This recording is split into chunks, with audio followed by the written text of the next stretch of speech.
조국혁신당 강경숙 의원 연결합니다. 의원님 안녕하십니까?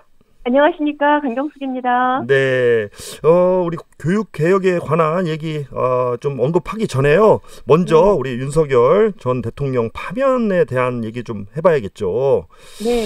지난주 금요일이죠. 헌법재판소가 파면 선고를 했습니다. 어떻게 보셨습니까? 네, 저는 당일 국회에서 조국혁신당 의원님들하고 방송을 함께 시청했었습니다. 네. 정말 소름이 돋더라고요. 그리고 딱 떠오르는 생각이 이건 정말 위대한 국민의 승리고 사필 규정이구나. 네. 라는 거였는데 이게 사실 국민이 상당히 양측으로 대립되어 있었거든요. 그렇죠. 근데 그것은 좌파 우파가 나누어졌다라기보다 반헌법 세력과 헌법을 수호하는 세력의 대립이었다고 저는 해석하고 싶어요. 결국은 국민이 이겨냈고 이렇게 위헌 위법에 저항하는 이런 항거 정신, 네. 민주주의를 지켜내는 우리나라 국민들에게는 이런 DNA가 있구나. 네. 그리고 그 추운 겨울 내내 차가운 아스팔트 위에서 싸우셨던 그런 시민들, 그런 항거했던 그런 시민들의, 그리고 게다가 그분들은 장갑차와 총을 갖다가 이렇게 몸으로 막아내고 또 국회를 둘러싸서 군인들하고 경찰과 또 이렇게 맞섰거든요. 네. 굉장한 힘이었죠. 그런 것이 이렇게 쫙 몸으로 느껴지더라고요. 그러셨군요. 그런데요, 물론 내일 관저를 비운다고는 하지만 파면 이후에 아직까지 윤석열 전 대통령이 관저에 머무르고 있습니다. 이거 왜 이렇게까지 오랫동안 머무르고 있는 걸까요? 정말 참 좀 뻔뻔합니다. 제가 보기엔 저희 조국혁신당은 지난 7월 월요일이었거든요. 네. 그 관저 앞에서 윤석열 방빼 그런 기자회견을 네. 했었어요. 사실 사과하기는커녕 또 여전히 관저에서 여당 지도부들과 만나고 대선 승리를 또 당부하기도 하지 않습니까? 그래요. 너무 어이가 없어요. 사실 게다가 이게 대통령 관저는 엄연히 국유재산법 법령에 규정되어 있는 제1호 국유재산입니다. 그렇죠. 그러니 이 국유재산이 이제는 지금 뭐 대통령도 아니고 일반 사람이 된 건데 이게 사실 무단점유하는 것이에요. 그러니까 즉각 퇴거 조치를 내리고 네. 법에서 정한 변상금까지 오히려 부과해야 될 것이라고 네. 생각하는 바입니다. 그래요. 또 한 가지가요. 오늘 좀 아까 언론에 보니까 우리 김성훈 경호처 차장 있잖아요. 네. 아직까지도 파면된 대통령을 옆에 지키고 있어요. 그러니까 그러니까 경호처가 생긴 지 62년 만에 처음으로 경호처 직원들 사이에 연판장이 돌고 있답니다. 이분들 빨리 권한행사 중지해서 물러나게 해달라. 맞습니다. 이렇게까지 하고 있는데 김성훈 우리 경호처 차장 왜 이런 행동을 자꾸 끝까지 하는 겁니까? 정말 진짜 너무너무 사태 파악이 안 되는 사람인 것 같아요. 국민들의 이렇게 많은 뜻과 의지가 또 헌재에서 또 이런 모든 판결이 났음에도 불구하고 오로지 본인은 정말 그게 본인의 그 의무라고 생각한다는 거잖아요. 네. 본인이 지켜야 할 어떤 대통령을. 근데 지금 왕정국가도 아니고 사실 국민들이 뽑은 민주정부에서 뽑힌 그런 대통령이라고 하면 이런 판결에 의거해서 본인의 어떤 행위도 그렇게 해야 된다고 결정을 내려야 하는데 전혀 민주시민 의식이 없는 사람이라는 생각이 듭니다. 그래요. 안타깝습니다. 답답하고요. 네, 그래요. 그런데 탄핵 인용 결정이 나자마자 우리 정치권에서는 개헌 논의가 뜨겁습니다. 이 개헌에 대한 조국혁신당의 입장은 무엇입니까? 사실상 원칙적으로 개헌은 필요하다고 생각하는 입장입니다. 조국혁신당에서는 지난해 5월에 제7공화국 헌법 필요성을 이미 제안한 바 있거든요. 네. 사실상은 시기의 문제가 중요한데 지금 상황은 이게 모든 내란이 종식되어 있지도 않은 상황이라고 해석해야 되죠. 이제 막 탄핵도 됐고 짧은 기간에 대선을 치러야 되는데 지금 상황에서는 이제 좀 쉽지 않은 거고 그 개헌에 대해서 신중하게 움직여야 되는 몇 가지 이유를 제가 한 3가지 정도로 들어보고 싶은데요. 네. 국힘이를 하겠습니다. 국민의힘이 그러니까 내란 우두머리를 배출하고도 정말로 진정한 사과나 반성이 없지 않습니까? 그렇죠. 근데 이제 대선 후보를 내는 것인데 그게 수용하기 어렵고요. 또 그런 국민의힘의 그 정당과 어떤 대화의 파트너로 삼기가 지금 좀 국민적 정서에도 맞지 않습니다. 네. 또 두 번째는 이제 현재 그 정치 상황이 너무 양극화되어 있어요. 그리고 권력구조 개편이라는 말씀을 이제 하셨었는데 그 의장께서요. 네. 이게 4년 중임제와 같은 권력구조 이런 걸 포함하면 그것은 굉장히 좀 불필요한 논란이라 지금 현재 상황에서는. 네. 그런 생각이 있고 또 마지막으로 내란의 실질적 배후에 대한 처벌이 전혀 지금 이루어지지 않은 상황이거든요. 네네. 불이 다 꺼지지 않은 것이에요. 정말 큰 불은 당장은 좀 껐지만 네. 잔불로 가기 전에 이제 중간 정도에 있는 불조차도 아직 꺼지지 않은 이런 상황에서 개헌을 논의하는 건 좀 부적절하다. 네. 더 이제 내란 특검이나 반헌법 행위 특별조사위원회 이런 것들이 오히려 조속하게 발족돼야 되는 것이 먼저이겠다 싶은 생각이 있습니다. 네, 그래요. 우리 내란 종식이 먼저다 이런 의미로 들리는데요. 이런 가운데 우리 한덕수 대통령 권한 대행이 마은혁, 이완규, 함상훈 헌법재판관을 임명했습니다. 이 상황은 어떻게 보고 계십니까? 그는 본인이 사실 어떤 국민에 의해서 선출된 권력도 아니지 않습니까? 네. 지금은 사실 관리 내각이거든요. 또 본인에게 그런 권한이 있지도 않은데 어떤 면에서 이제 알박기 이제 그 인사라고도 하는데 네. 그렇게 해놔야 나중에 이제 뭐 그 정당을 해산하는 그런 그 절차라든지 이제 그런 것들을 미리미리 미연에 막는 것 같아요. 네. 헌재에서 여러 가지 판결을 기다려야 되는 상황에서 이제 그 국힘당의 어떤 그 뭐라 그럴까 그 정치적인 지향성이 거기 제대로 이제 그 헌법재판소에 의해서 판결을 나기를 기다리는 그런 마음으로 그런 말도 안 되는 행위를 이제 지금 임명을 한다고 하는 것인데 네. 사실 그 자체를 보더라도 아직도 내란이 끝나지 않았다. 그리고 너무나 딴 생각을 하고 있다. 사실상 이완규 후보자 같은 경우에는 뭐 우리가 다 알지만 너무너무 그 윤석열 대통령 40년 지기 친구고 네. 이번에 그 법사위에서 하는 태도를 봐도 정말 뻔뻔하거든요. 네네. 국민들의 생각을 안 하고 본인들의 정권, 본인들의 권력을 어떻게 하면 유지하나 그런 거에만 오로지 빠져 있다는 생각이라는 것밖에 해석이 안 됩니다. 네, 그래요. 또 이런 가운데 우원식 우리 국회의장이 제기했던 개헌론도 우원식 의장도 또 한 발 물러섰습니다. 개헌 이후에 논의하는 게 맞겠다 했고 이 제기했을 당시에도 이재명 대표가 거부를 했는데 어떤 이유였을까요? 제 생각에는 시기가 아니라고 본 거라고 생각합니다.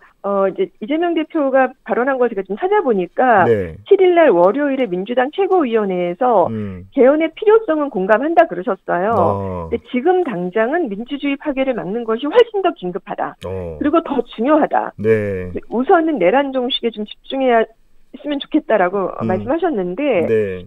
그렇게 저는 그대로라고 생각이 들고요. 그 말씀대로라고. 그리고 또 개헌을 하기 위해서는 국민투표법이 먼저 개정이 돼야 돼요. 이것은 네. 이제 시한이 있어서 이번 주 안에 처리되지 않으면 실질적으로 60일 안에 대선과 동시에 개헌을 이루는 것이 거의 불가능하거든요. 네. 이제 본격적인 개헌은 차기 대선으로 이제 넘어갈 확률이 좀 커 보이기도 해서 이 대표님께서도 이제 그런 시기의 문제로 그렇게 발표했다고 생각합니다. 네, 그래요.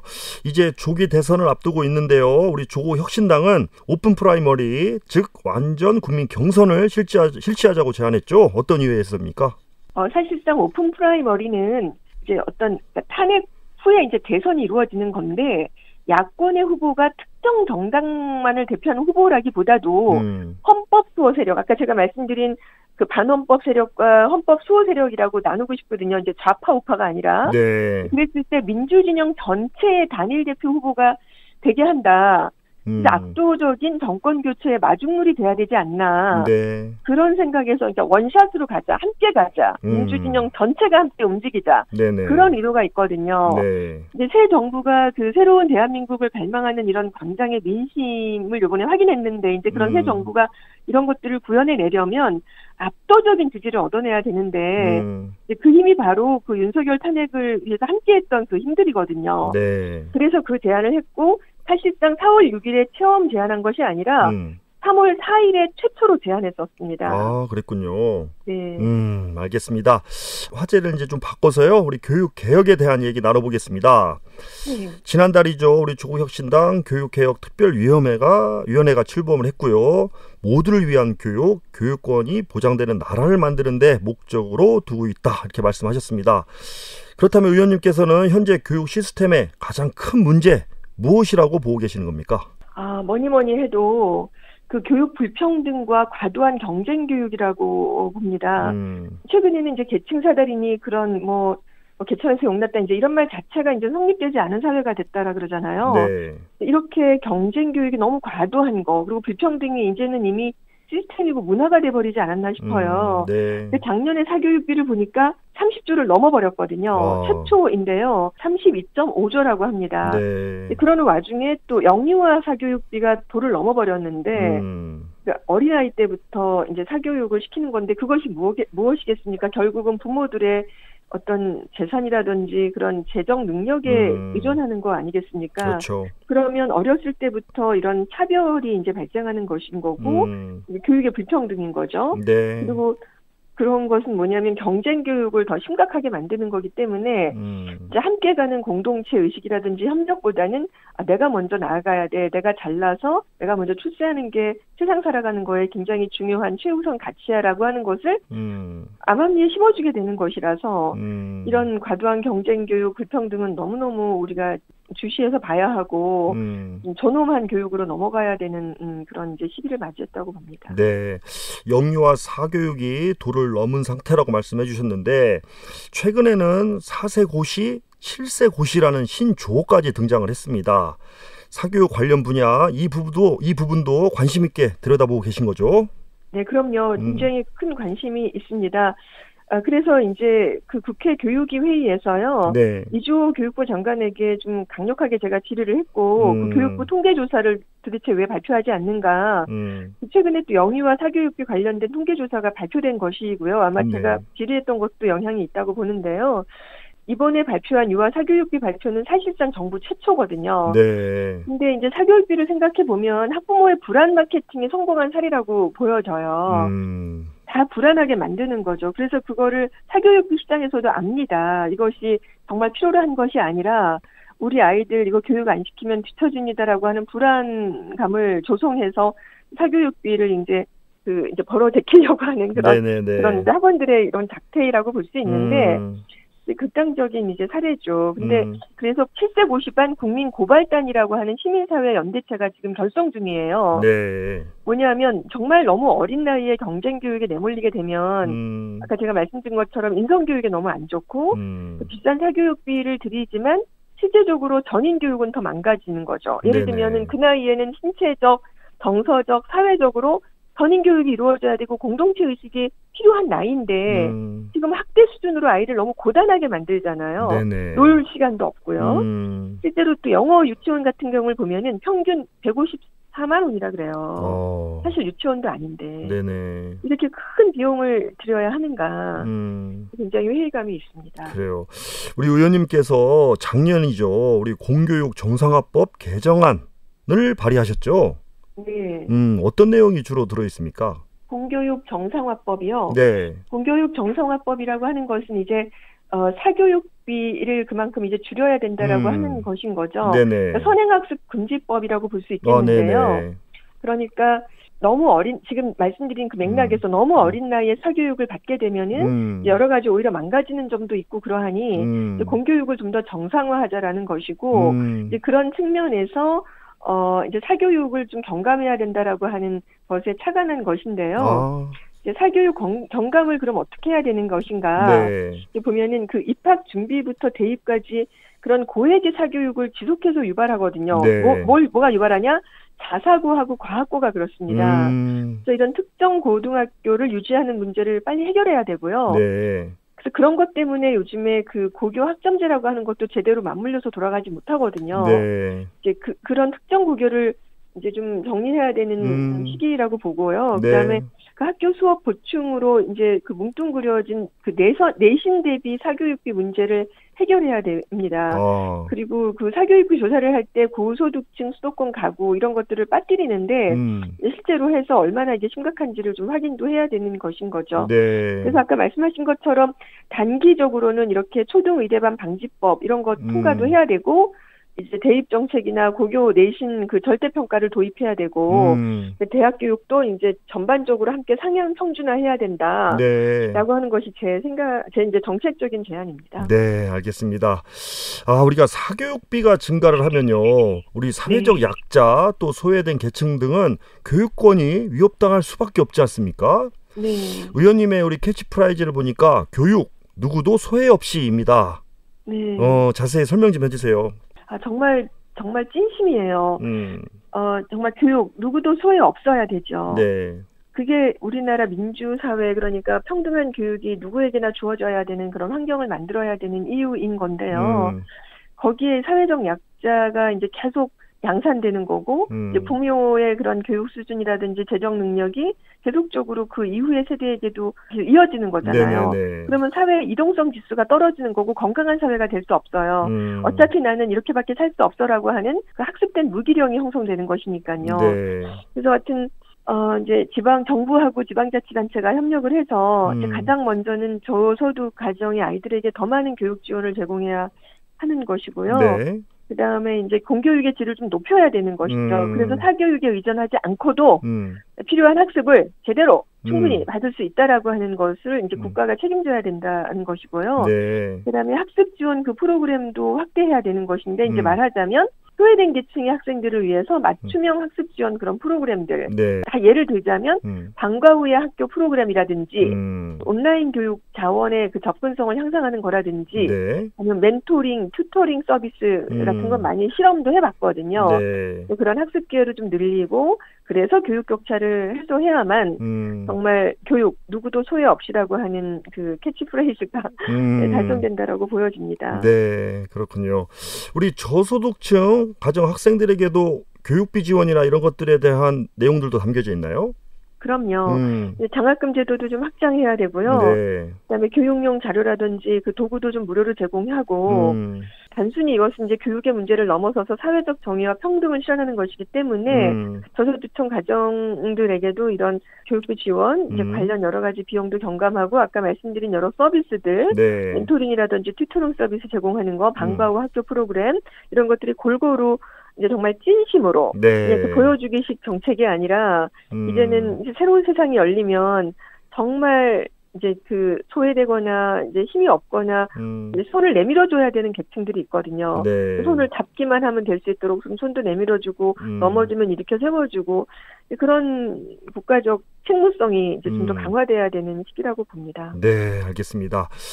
우리 교육개혁 특위에는 어떤 분들이 함께 하고 계신가요? 네, 이건 이제 전문성, 보통 전문가들이 많이 참여하는데 저희는 각계격층의 전문가 외에도 활동가 중심으로 많이 모셨어요. 실제로 학생도 있습니다. 네네. 대학생도 있고 평생교육 전문가 그리고 공교육하는 그 교사 출신부터 대안교육하는 활동가들 또 사교육 전문가도 있습니다. 그리고 거기뿐만 아니라 위기 청소년 활동가까지 굉장히 다양하게 모셨는데요. 이제 그것은 왜 그러냐 하면 이렇게 현실을 정확하게 반영하지 못하는 경우가 많아요. 전문가들만 모였을 경우에는. 그렇죠. 그 추상적인 경우도 많고요. 그리고 이제 교육이라는 것은 실제로 어떤 붕 떠 있는 것이 아니라 우리의 생활이거든요. 네. 학생과 학부모들의 생활이기 때문에 교육을 이 생활 가운데서 서로 고민하고 활동하신 분들을 모셔야만 제대로 된 그런 특위가 구성된다라고 생각했기 때문에 이렇게 다양하게 모셨습니다. 그래요. 네. 아니 보통 우리 기존 정당에서는요 특별위원회 같은 거 만들면은 전부 다 뭐 저도 교수지만 다 학자 중심인데 실제로 활동하시는 분처럼 이렇게 다양하게 모셨습니다. 뭐 특별한 이유가 있으시겠죠? 네, 네, 그럼요. 말씀드린 게 정말 탁상에서 뭐 일회성이나 특정 사안에 보여주기식으로만 하고 싶지 않아서 그렇고요. 아주 살아있는, 그러니까 이제 땅에 정말 발을 딛고 살아가는 것인 거죠. 우리의 모든 생활과 교육이라는 것이. 네. 그래서 그런 목소리를 다양하게 정말 본인의 이야기를 해줄 수 있는 사람들. 그래서 학생과 어떤 사교육 전문가뿐만 아니라 위기 청소년들이 사실 교육과도 연결되어 있어요. 요즘에 운동형 외톨이라든지 집을 나오지 않는 아이들뿐만 아니라 학교를 그만둬버리는 애들도 너무 많고요. 네. 사실 그런 애들에게 더 이런 교육개혁 특위에서 해야 될 일이 많거든요. 네. 일반적으로 본인이 힘이 있어서 잘할 수 있는 아이들 외에 그 위기 청소년들이 점점 많아지고 있고 또 이제 정서적으로 심리적으로도 우울하거나 자살을 시도하는 아이들도 더 많아졌어요. 네. 그런 아이들을 어서 빨리 손을 내밀어주지 않으면 안 된다는 차원에서 실제로 활동가 중심으로 많이 구성을 했습니다. 네, 그래요. 의원님 제가 또 한 가지 눈에 띄는 부분이 하나 있었는데요. 네. 이런 거죠. 개인의 다양성을 확보할 수 있는 교육 자치와 학교 자치를 추구하겠다. 이 내용인데 구체적으로 어떤 내용입니까? 사실상 이제 교육 자치를 하고는 있어요. 그런데 개인의 다양성을 할 수 있어야 된다. 그 봉준호 감독이 만든 영화 그 기생충에 보면 네. 그 수상 소감에서 뭐라 그랬냐면 가장 개별화된 것이 가장 창의적이라 그랬거든요. 그래요. 그러니까 지금은 한 학생 저마다 하나하나의 잠재력, 창의성 이런 것들이 빛나야 되거든요. 존엄한 아이들이지 않습니까? 네. 아이들을 줄세우게 하는 그런 원어브댐, 그냥 어떤 그 중에 하나의 아이들이 아니라 각각의 하나의 아이들이 다 빛날 수 있도록 하려 그러면 정말 교육 자치와 학교 자치가 일어나야 되는데 그래서 학생 자체에도 필요하고 또 교사들의 자율성도 높아졌다고는 하지만 교육 자치라든지 학교 자치까지 그래서 어떤 교육 과정이나 학교 운영을 할 때 학생들뿐만 아니라 선생님들 그리고 학부모들도 더 많은 의사결정 권한을 가지고 참여를 자꾸 이끌어내야 된다라고 네. 하는 점에 착안해서 그런 자치를 좀 더 추구하겠다라는 말씀을 드렸습니다. 그래요. 또 한 가지 눈여겨볼 게 이런 거죠. 민주시민교육을 추진하면서 지속 가능한 사회발전을 실현하기 위해 노력하겠다. 이 부분인데 그렇다면 현재는 제도권 안의 교육 현장에서 제대로 된 민주시민교육이 이루어지지 않고 있다. 이렇게 이해해도 될까요? 맞습니다. 진짜 맞아요. 그게 윤석열 정부가 들어서서 교육부 안에 민주시민교육과 관련된 조직과 사업을 다 없애버렸어요. 민주시민교육과 이런 게 없어져 버렸어요. 그리고 그게 2022 개정교육과정이 있거든요. 2015, 2015년 교육과정이고 그다음에 2022 교육과정이 개발되었는데 네. 거기에 인권, 노동, 평화 이런 민주시민 교육 내용이 싹 빠져버렸어요. 그러다 보니 생각해 보십시오. 최근에 그 구구 유튜브를 보면은 종교 관련 그 미인과 대안학교 학생들이 구구 집회 무대에 올라가고 그런 모습들도 있었거든요. 굉장히 우려스러운 거예요. 어린 애들인데 구구 집회 무대에 올라갔어요. 그러니까 이제 그런 윤석열의 그렇죠. 그런 계엄이 너무 타당하다라고 아이들이 입으로 그렇죠. 그런 얘기를 하는데 저는 너무 놀랬거든요. 그건 뭐냐면은 이런 어떤 민주시민 교육이 너무나 철저히 배제당했기 때문인 거고 그래서 이제 사실 교육기본법에도 민주시민 교육이 있게끔 되어 있어요. 네. 그 적시되어 있습니다. 그런 문구들이. 근데 그것이 그냥 말로가 아니라 이제는 의미 있게 추진되어야 되고 그래서 사실 저도 학교 민주시민 교육법을 지금 준비 중에 있습니다. 그래요.